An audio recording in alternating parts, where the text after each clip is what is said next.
पातंजल योग दर्शन विभूतिपाद 12 सूत्र तक हम लोगों ने देख लिया था। आज 13वें सूत्र से शुरू करेंगे। 13वें सूत्र में कहा गया है, एतेन भूतेन्द्रियेषु धर्म लक्षणावस्था परिणामा व्याख्याता, कि जैसे जिस प्रकार से चित्त के 3 परिणाम हम लोगों ने देखे कि 3 परिणाम हमारा था निरोध, समाधि और एकाग्रता एनएसए वाला, वैसे ही कहा गया है कि चित्त की तरह ही भूत और इंद्रिय, भूतेन्द्रियेषु, भूत और इंद्रियों के भी 3 परिणाम बताए गए हैं, धर्म, लक्षण और अवस्था परिणाम। यानी कि हम जब स्थूल से लगाते हुए आ रहे हैं समाधि, तो स्थूल से समाधि लगा रहे हैं, फिर इंद्रियों पर भी समाधि लगा रहे हैं, तो उनमें भी तो परिवर्तन होगा। अचानक से तो परिवर्तन नहीं हो जाएगा, स्टेज स्टेज में परिवर्तन होगा। तो कहते हैं वहां भी 3 अवस्थाएं आती हैं। कौन कौन सी हैं? धर्म, लक्षण और अवस्था परिणाम आता है। तो इसको हमने यहाँ पर ब्रैकेट बना करके दोनों दे दिया कि चित्त के परिणाम को कहा गया निरोध, समाधि, एकाग्रता परिणाम। भूत और इंद्रिय में जो परिवर्तन हो रहा है वह है धर्म, लक्षण और अवस्था परिणाम।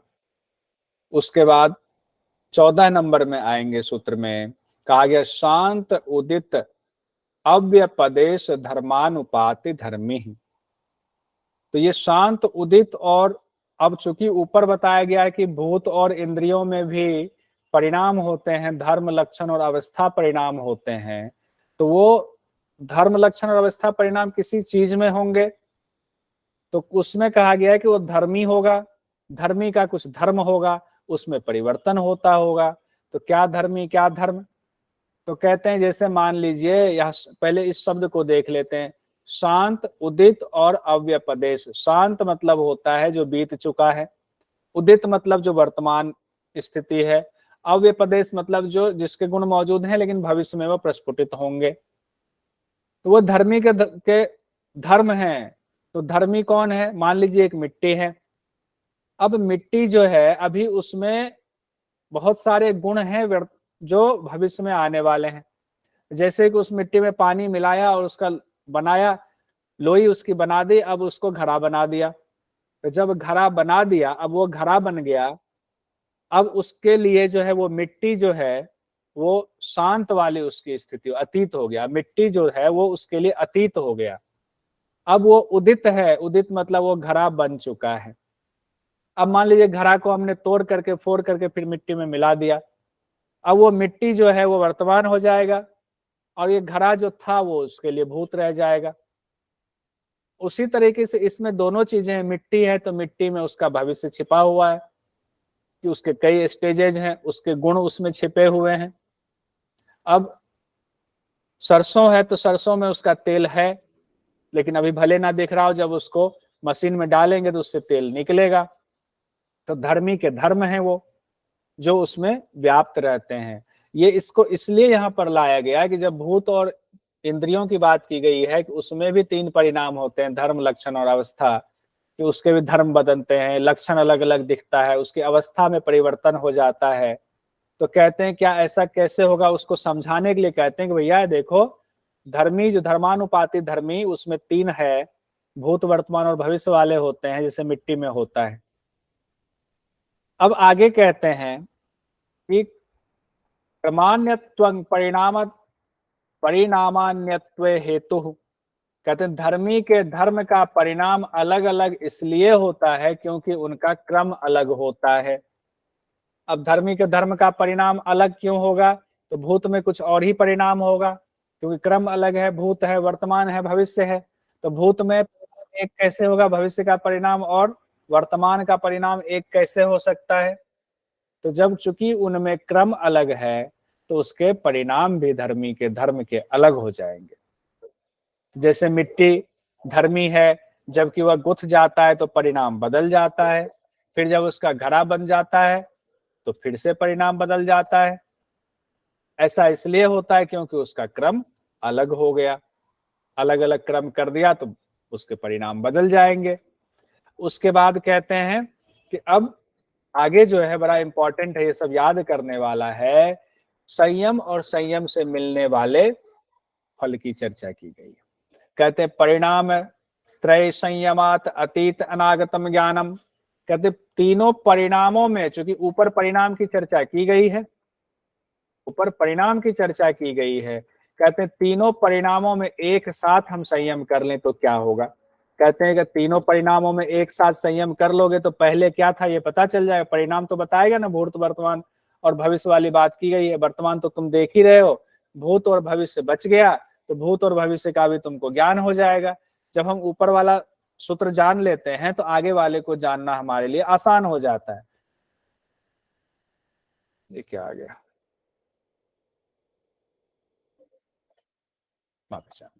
तो कहते हैं कि परिणाम त्रय संयमात, तीनों परिणामों में संयम करने से, मनी मन इसको रिपीट करते जाइएगा, तीनों परिणामों में संयम करने से भूत और भविष्य का ज्ञान हो जाता है। वर्तमान इसमें नहीं दिया गया है, इसलिए वर्तमान नहीं दिया गया कि वर्तमान तो हमें पता ही है, इसीलिए भूत और भविष्य ही दिया गया है।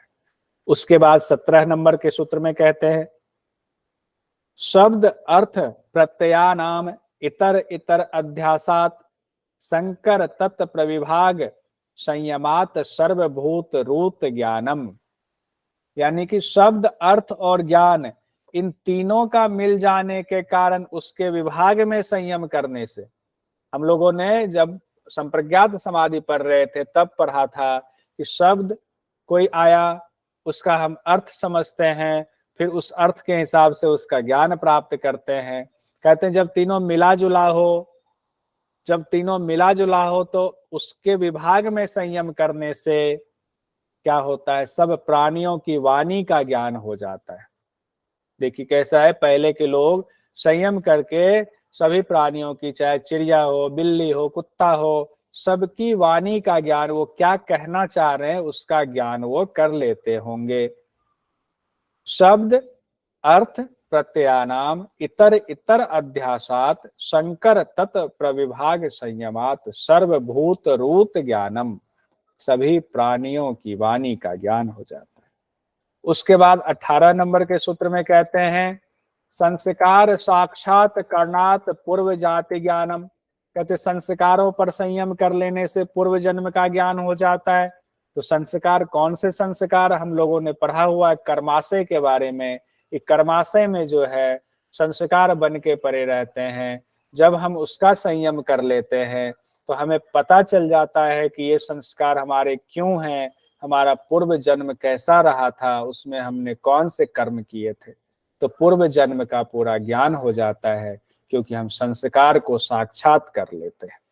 तो एग्जाम में आपको या तो सिंपल हिंदी में दिया जा सकता है कि संस्कारों पर संयम करने से क्या होगा, पूर्व जन्म का ज्ञान हो जाएगा, या हो सकता है आपको सूत्र दे दे कि संस्कार साक्षात करने से क्या होगा, तो जाति ज्ञानम, पूर्व जाति ज्ञानम दे देगा। तो पूर्व जाति ज्ञानम। 19 नंबर के सूत्र में आते हैं प्रत्ययस्य पर चित्त ज्ञानम। कहते हैं दूसरे के चित्त का साक्षात्कार कर लेने से उसके चित्त का ज्ञान हो जाता है। तो 19 और 20 नंबर एक मिला हुआ है। तो यहाँ कहा गया प्रत्ययस्य पर चित्त ज्ञानम, दूसरे के चित्त का अगर हम संयम कर लेते हैं तो उसके चित्त का ज्ञान हो जाता है। हमने रजनीश जी के चित्त पर संयम किया तो रजनीश जी का चित्त कैसा है उसका हमें ज्ञान हो जाएगा। लेकिन न च तत्सालंबनम तस्या विषयी भूतत्वात्। कहते हैं कि हमें उनके चित्त का ज्ञान तो होगा लेकिन इतना ज्ञान नहीं होगा कि उनके चित्त में क्या विषय चल रहा है, वो किस विषय का आलंबन वगैरह कर रहे हैं, उसका पूरा ज्ञान नहीं हो पाएगा। हमें सिर्फ चित्त का ज्ञान होगा, चित्त के किस विषय पर वो चित्त लगा हुआ है इसका ज्ञान नहीं होगा। उसके बाद कहते हैं 21 नंबर में काय रूप संयमात तद्ग्राह्य शक्ति स्तंभ चक्षु प्रकाशा संप्रयोगे अंतर्ध्यानम। ये बड़ा इंपॉर्टेंट है। कहते हैं काय रूप में संयम करने से, यानी शरीर के रूप में संयम कर लेने से उसके रूप की ग्राह्य शक्ति रुक जाती है। तद ग्राह्य शक्ति स्तंभे, उसके रूप की जो ग्राह्य शक्ति है वो जैसे हम कर लिया काय पे, काय रूप पे, शरीर पे एकदम संयम कर लिया, ऐसा कर लिया कि इसका जो रूप आप देख पा रहे हो, जो आपकी आंखें इसको ग्रहण कर रही थी, जो आपकी आंखों की ग्राह्य शक्ति थी, उसको हमने बीच में रोक दिया। तो क्या होता है, दूसरे की आंखों के प्रकाश का संयोग ना होने पर योगी अंतर ध्यान मालूम हो जाता है कि वो अंतर ध्यान हो गए, यानी दूसरे को दिखाई नहीं देते हैं। तो हो सकता है ये पूछ दे कि अंतर ध्यान हो जाता है कैसे, तो कहते हैं काय रूप संयमात, काय रूप पे संयम करने से। उसके बाद कहते हैं 22 नंबर के सूत्र में सोपक्रमम, इससे संबंधित कई सवाल आता है सोपक्रम वाला। सोपक्रमम निरुपक्रमम च कर्म तत् संयमाद परांत ज्ञानम अरिष्टेभ्यो वा। कहते हैं जब सोपक्रम और निरुपक्रम कर्म का पर संयम किया जाता है, सोपक्रम और निरुपक्रम दो शब्द है, जब अपने कर्मों के फल का संयम करने से, और दो चीजें इसमें, तीन चीजें हैं, एक तो सोपक्रम, निरुपक्रम और अरिष्ट वाला भी है कि अनहोनी, जब इन पे हम संयम करते हैं तब क्या होता है, मृत्यु का ज्ञान हो जाता है कि हमारी मृत्यु कब होने वाली है, हम अपनी ही मृत्यु के बारे में जान लेते हैं। ऐसा बहुत सारे ऋषि मुनि हुए हैं जिनको अपनी मृत्यु का ज्ञान पहले से होता था और उनको पता था इस समय शरीर त्यागेंगे, तो अपने जो है शिष्यों को बोल देते थे और शिष्य उस दिन मौजूद रहते थे वहां शरीर छोड़ने के दौरान। तो इसमें सोपक्रम का मतलब हुआ शीघ्र फल देने वाले कर्म, निरुपक्रम हुआ विलंब से फल देने वाले कर्म, और अरिष्ट हुआ जो अनहोनी के कुछ निशान दिखने लगते हैं, अनहोनी की कुछ आशंकाएं होने लगती। जब इन सब चीजों पर हम पूरा आलंबन करके उनको जो है संयम कर लेते हैं, हमें पता चलता है अभी कौन से कर्म हमारे पुराने हैं जिसका अभी हमें फल मिलने वाला है, कौन से कर्म ऐसे हैं जिनका हमें बाद में फल मिलेगा, फल कितना मिलना है, किस तरीके का मिलना, सब कुछ पता चल गया। हाँ, हमारा जीवन काल इतना है, तो हमें मृत्यु का ज्ञान हो गया। तो शब्द जो आता है एग्जाम में वो यही आता है, सोपक्रम निरुपक्रम पर संयम करने से क्या होता है, तो मृत्यु का ज्ञान हो जाता है। मन ही मन 4 से 5 बार बोलते भी रहेंगे, लिखते भी रहेंगे, नोट भी करेंगे कहीं पर।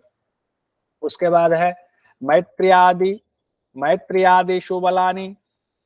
मैत्री आदि भावनाओं में संयम करने से क्या होगा, बलानी बल मिलते हैं, ताकत मिलती है।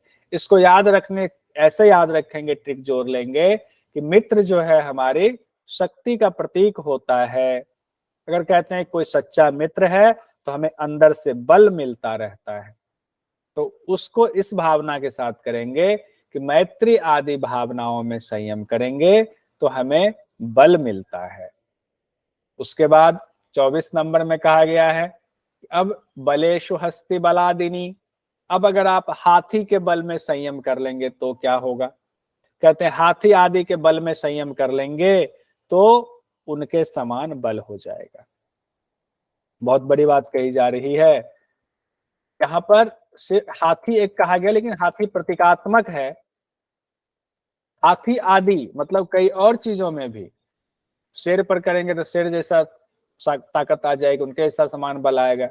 लेकिन जो शब्द इस्तेमाल किया गया है बलेसु हस्ती बलादिनी, ये हाथी आदि के बलों में संयम करेंगे तो उनके जैसा बल आप प्राप्त कर लेंगे। 25वें नंबर के सूत्र में कहते हैं प्रवृत्ति आलोक न्यासात सूक्ष्म व्यवहित विप्रकृष्ट ज्ञानम।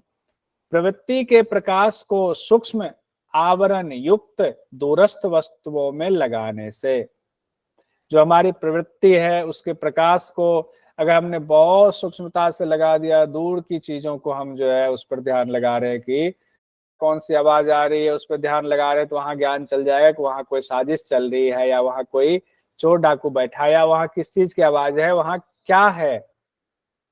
कहते जब इस तरह से हम एक एक चीज पर ध्यान लगाए थे तो सूक्ष्म आवरण युक्त, आवरण मतलब ढकी हुई चीजों पर भी और दूरस्थ वस्तुओं पर भी, तीनों चीजें कही गई हैं।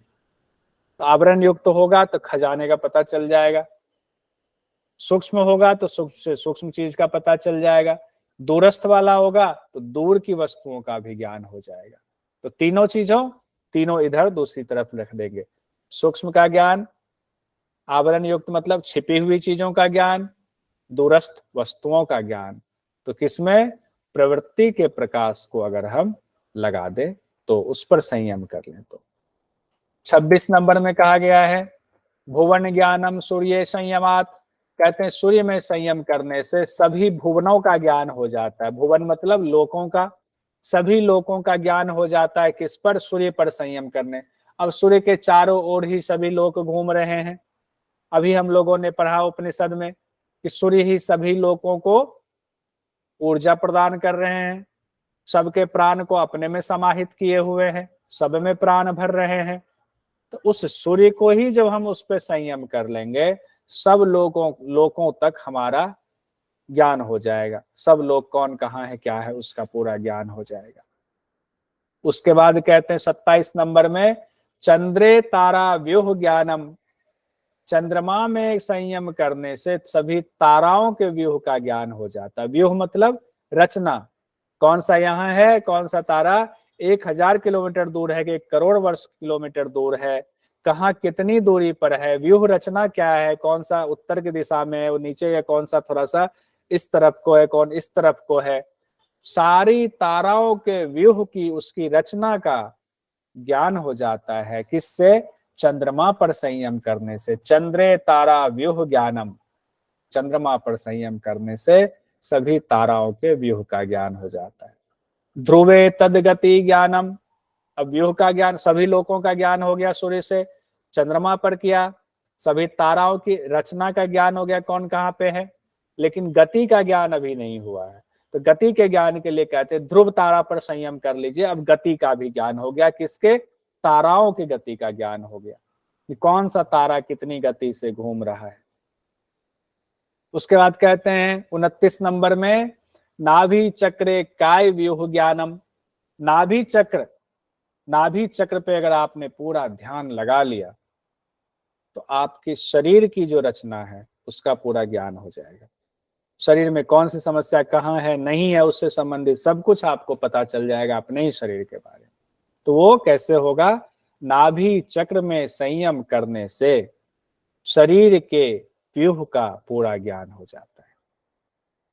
30 नंबर में आते हैं कंठ कूपे क्षुत पिपासा निवृत्ति, कंठ कूप में ध्यान करने से भूख और प्यास की निवृत्ति हो जाती है। हम लोगों ने सुना है, न्यूज़पेपर में सुनते हैं कि कोई साधु संत ऐसे हुए जो कई सालों से भोजन ही नहीं किए, और अभी भी सुनने में आता है कि बहुत सारे साधु संत हैं जो भोजन नहीं करते हैं। कैसे नहीं करते हैं? तो कंठकूप में जो है वो संयम कर लेते हैं, उसको साध लेते हैं, ऐसी सिद्धि मिल जाती है कि उसका फल होता है कि क्षुत पिपासा से निवृत्ति हो जाती है, भूख प्यास से निवृत्ति हो जाती है। तो योग सूत्र के अनुसार चित्त परिणामों का सही क्रम है NSA, मतलब NSA जो बताया था, ठीक है, आपने समाधि एकाग्र, निरोध समाधि आपने NSA कहा तो मैंने से मान लेते हैं, ये तो एकदम से याद रहेगा। ठीक है, निरोध समाधि एकाग्र। इनमें से भूत और इंद्रियों का परिणाम है, भूत और इंद्रियों का परिणाम कौन सा है बता रहे? धर्म लक्षण अनागत स्थिरता, धर्म लक्षण और अवस्था परिणाम, ये है लक्षण, धर्म लक्षण, कूट है, कूट को देखिए तो धर्म और लक्षण, भूत और इंद्रियों का परिणाम धर्म और लक्षण है। उसके बाद कहा गया है किसी पदार्थ के तीनों परिणामों में संयम करने से क्या होता है? किसी पदार्थ के तीनों परिणाम में संयम कर लिया, उसके ठीक बाद है धर्म लक्षण के बाद जी भूत और भविष्य का ज्ञान हो जाता है। का ज्ञान, भूत भविष्य का ज्ञान हो जाता है। पहला और दूसरा। रजनीश जी कुछ कह रहे हैं? नहीं सर, पहला दूसरा बोला था। अच्छा, नहीं आपका हैंड रेज हो रहा था। ठीक है, सब प्राणियों के शब्दों का ज्ञान हो जाता है कब? शब्द अर्थ में संयम से, शब्द अर्थ ज्ञान में संयम से। इनमें से कोई नहीं, पहला और दूसरा। शब्द और अर्थ शब्द अर्थ में संयम से, शब्द अर्थ और ज्ञान में संयम से, ज्ञान तीनों ज्ञान चीज में, बताया तीनों गया ना, तीनों का शब्द एक- अर्थ और ज्ञान में संयम से। तीनों का मिलते जुलते हैं, शब्द अर्थ और ज्ञान, तो सभी प्राणियों के जो है वाणी का ज्ञान हो जाता है। अच्छा, संस्कार को साक्षात करने से क्या होता है? संस्कार को ही साक्षात कर लिया, पूर्व जन्म का ज्ञान हो जाता है। पूर्व ज्ञान हो जन्म जाता है। ठीक है, संस्कार साक्षात कर लिया तो पूर्व जन्म का ज्ञान हो गया।